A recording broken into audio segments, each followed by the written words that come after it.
Cody Thomas will make his first career start as Oklahoma's quarterback Saturday in Lubbock against Texas Tech. I'm Mike Sherman, sports editor of the Oklahoman.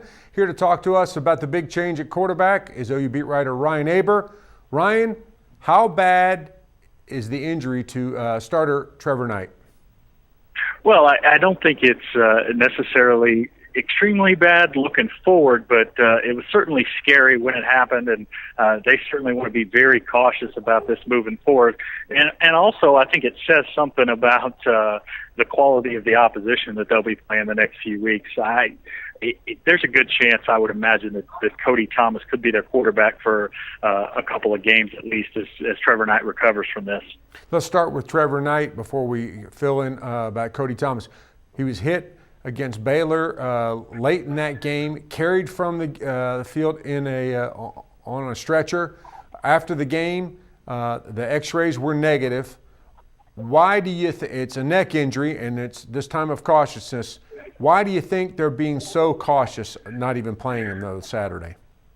Well, I think, like you mentioned, it's a neck injury, and certainly the attention given to head injuries of late makes sense for them to take a step back and let Trevor Knight recover, make sure he's 100% before he gets out there playing again, because regardless of what the x-ray said or anything else, he's still awfully sore. That injury was awfully scary, and you want to make sure that it's 100% healed before he gets back on the football field, regardless of who they're playing against, whether it's a team like Texas Tech and their defense that's really struggled, or even if they were going against one of the top defenses in the Big 12.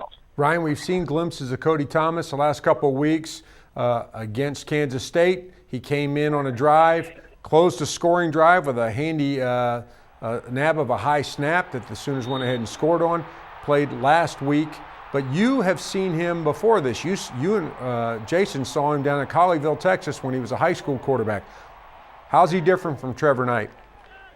Well, I think the big thing that stands out to me is just his arm. I mean, he's got a cannon for an arm. He's not going to run the ball quite as effectively as Trevor Knight. He can run a little bit, although I'm not sure that Trevor Knight is just a fantastic runner. He's just got some really good speed. But Cody Thomas has a cannon for an arm. That's certainly something that they need with this group of wide receivers that at times has shown that they can get behind defenders. It's just getting the combination of getting behind defenders and getting a quarterback who can get the ball to them. Ryan, Trevor Knight's done a ton of running. He's taken some sharp hits.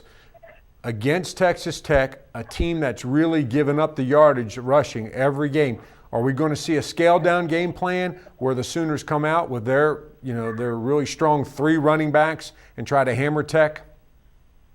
Yeah, to me, that's the way to go. I think you look at Texas Tech's defense and what they've struggled against. Well, what they've struggled against is the run. Arkansas ran the ball all day on them, didn't have much of a threat of a pass. I think they completed 6 passes in that game, attempted just 12.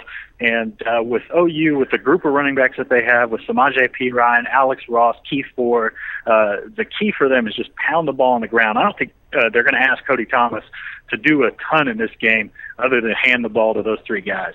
Thanks, Ryan. Of course, the Sooners 2:30 Saturday in Lubbock. You can follow the best coverage anywhere every day at News OK and every morning in the Oklahoman.